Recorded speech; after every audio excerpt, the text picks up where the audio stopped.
chapter 18,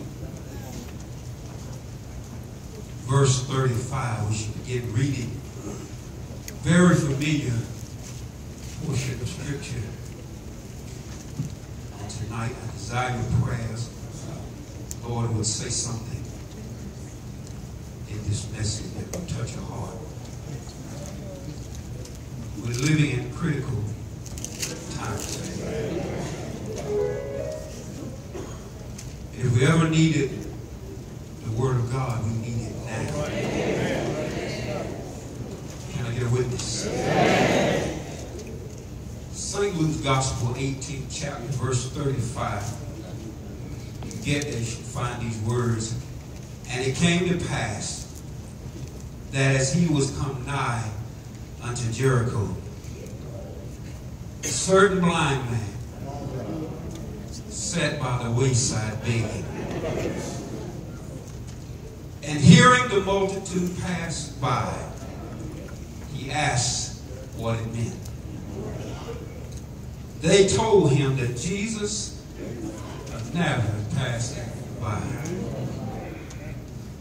And he cried, saying, Jesus, thou son of David,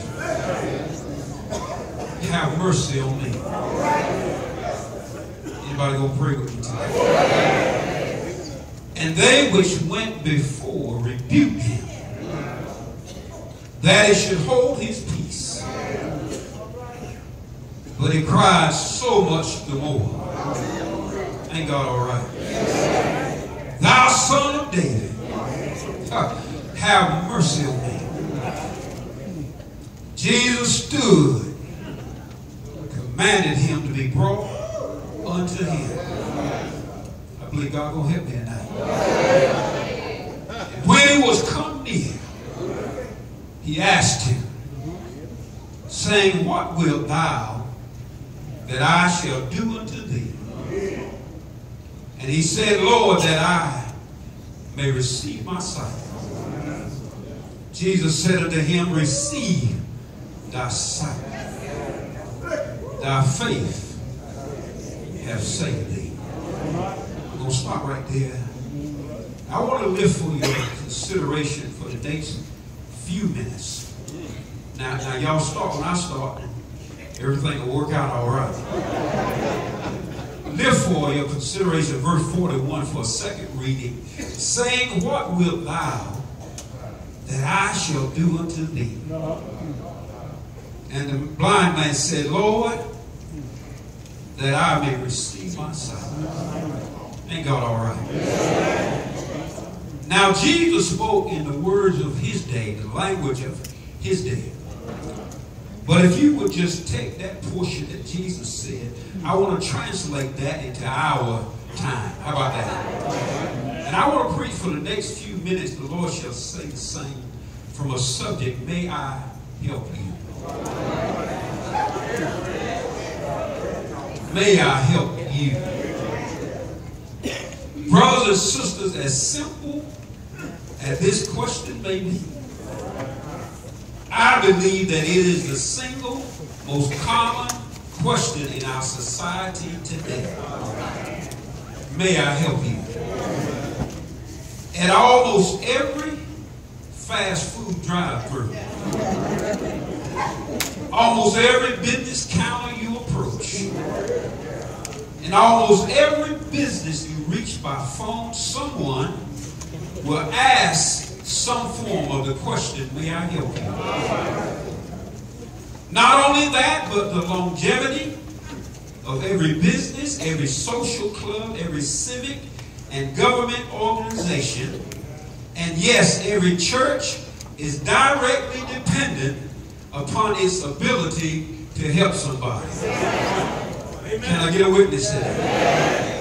If our churches, if our unions, if our denomination loses its reputation as a place where people can come to be helped, it will cease to exist. God help us in this area. The noted early Christian theologian and philosopher St. Augustine asked the question, what does love look like?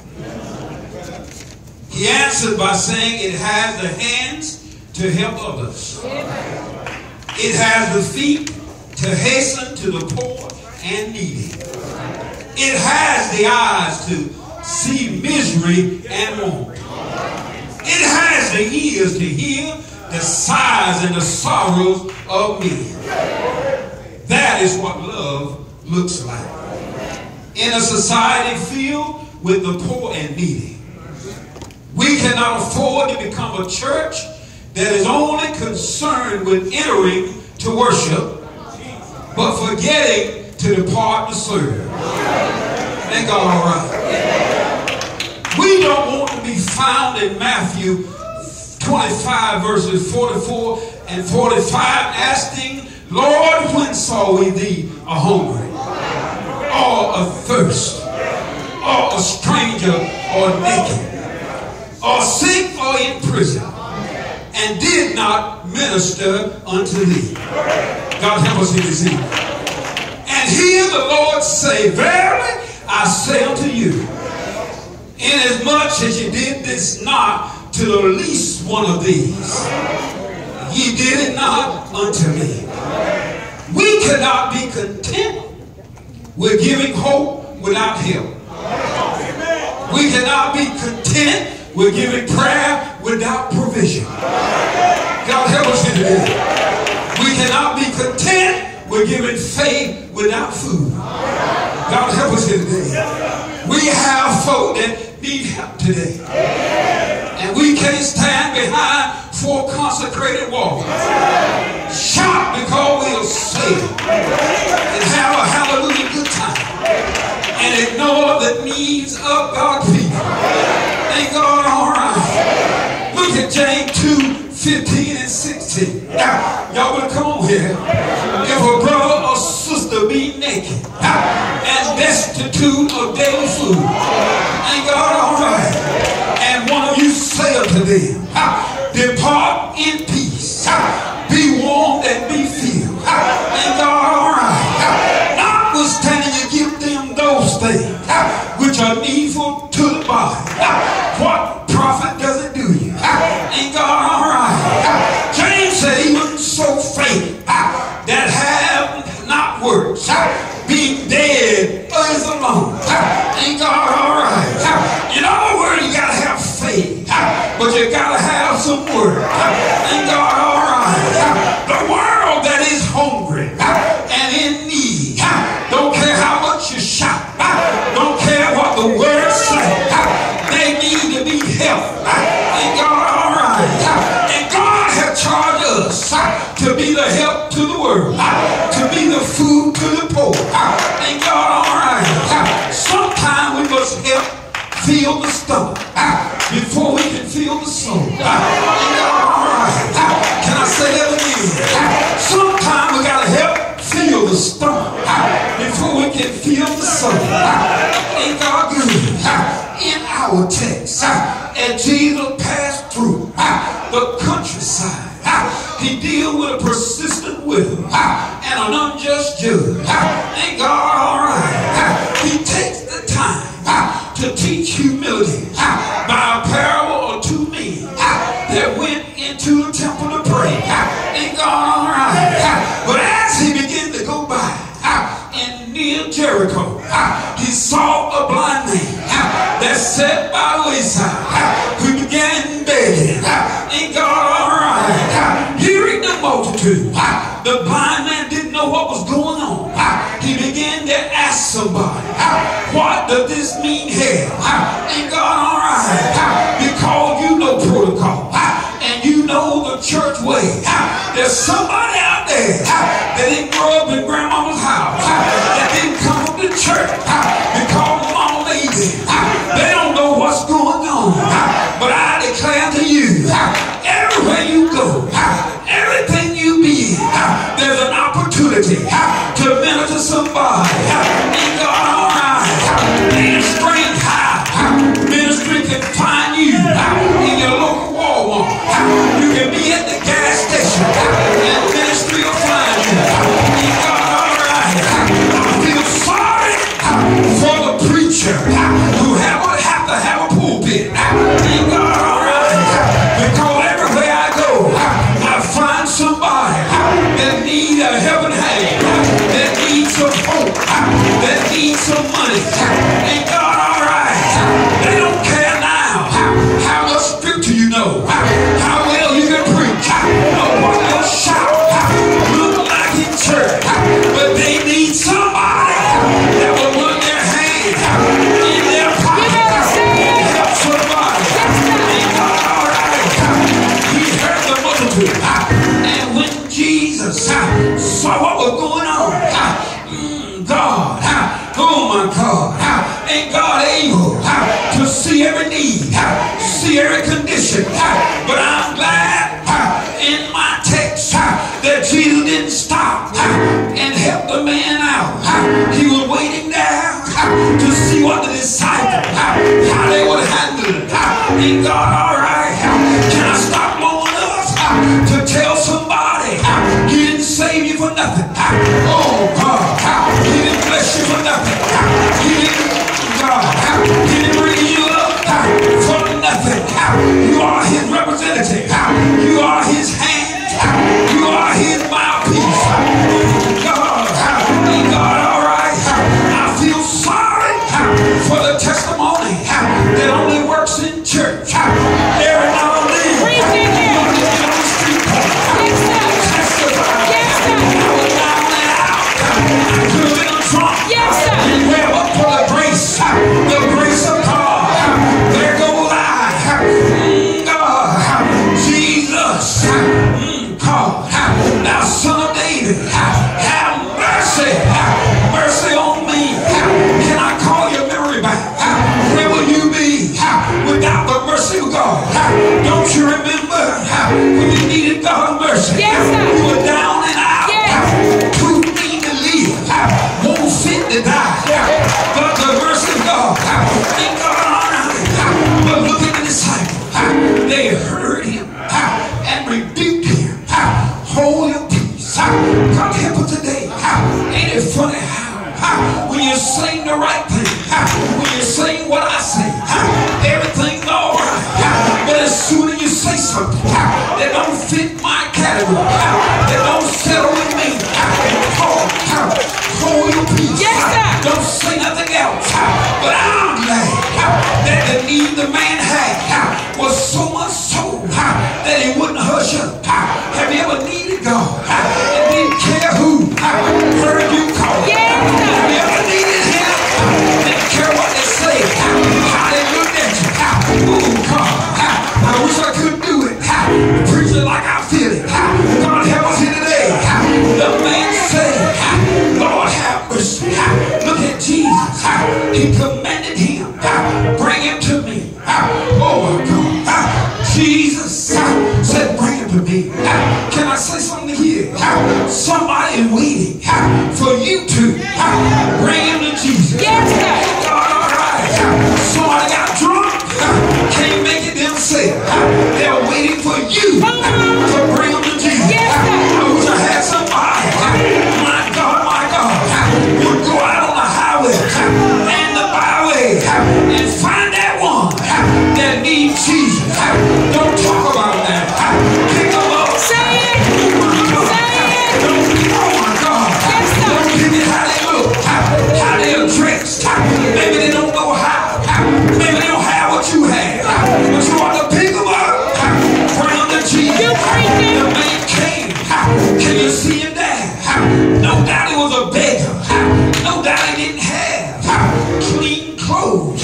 Perhaps he smelled. God help me today. But Jesus said, what will you have me to do unto you? In other words, may I help you? I need to help you here. May I help you? Ain't God all right? I find it dangerous in the scripture. Anytime the Lord asks the question, He knows everything. He's Alpha and Omega. But He asked this man, can I help you? Now listen here. There are two C words that we need to hold close. One is compassion. I find it funny that a church who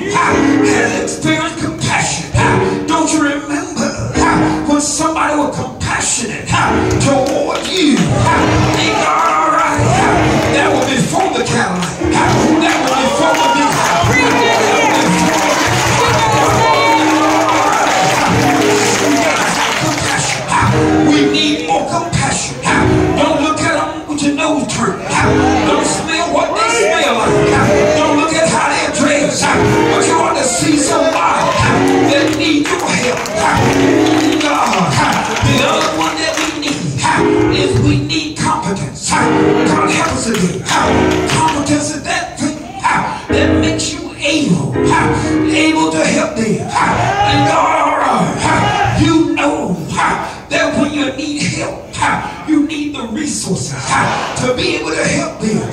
We got to be in condition as a church to help somebody.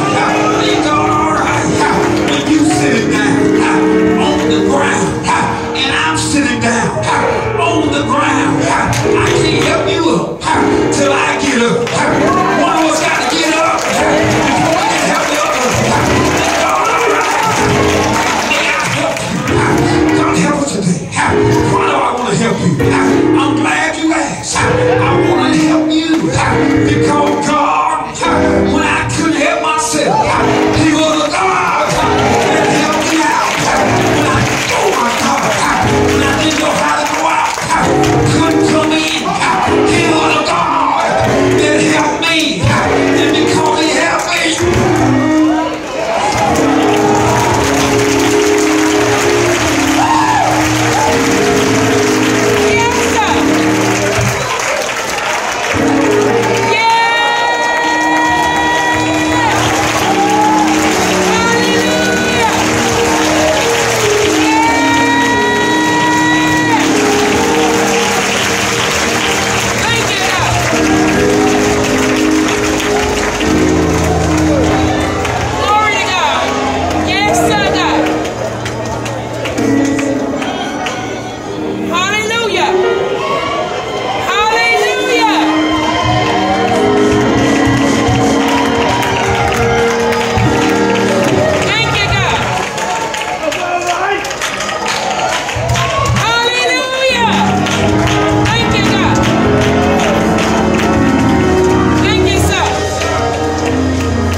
who needs some help.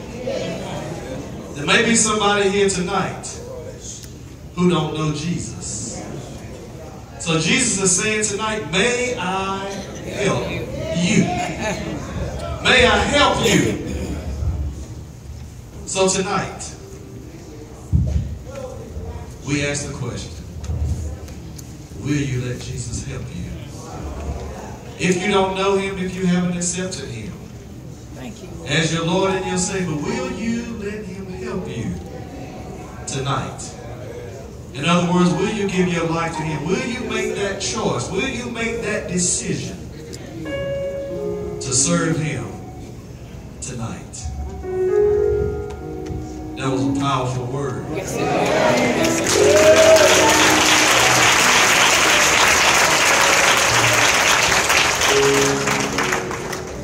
if you're here and you haven't made that decision, we give you the opportunity tonight to make that decision. I wouldn't keep waiting if I were you. Tomorrow's not promised. The rest of the night is not promised. That's right. But while you can, will you make that decision on this evening? May I help you is what Jesus is asking. If I can, just for a minute, get you to stand, and if there's somebody that wants to be saved, if you want to, you say, Pastor, what do you mean? May I help you? And what do you mean, am I saved? Have you accepted Christ in your life? Have you made the confession that you believe that Jesus is the Son of God, that He died on the cross for your sins, and on the third day that he rose from the dead. Have you confessed that? And have you asked him into your heart? So tonight, if you're here and you don't know Jesus, we ask you to come. And if you can't come, just lift your hand. We can see your hand. If you want to accept Jesus tonight, just lift your hand. We can see it. And then we want to extend you to come to the altar for prayer. If you need prayer for anything that you may be going through, we invite you to come tonight. Well, I can hear somebody saying, well, I can get prayer right where I am. Yes, you can, but there's something sacred about coming to the altar. If you read in the Bible, you remember that every time there's something great happens, that they build an altar to God. So there's something special about coming to the altar. Maybe you're fighting some disease in your body. Maybe you have some health issues. Maybe you have some financial troubles. Maybe you have some troubles on your job. Maybe you're having troubles at home. Whatever the case may be, bring it to the altar. There's room for you at the altar. Don't worry about the person sitting to the left or sitting to your right. Just say, excuse me, I need to get to the altar, and come. Give me you. Is there anybody here that needs prayer?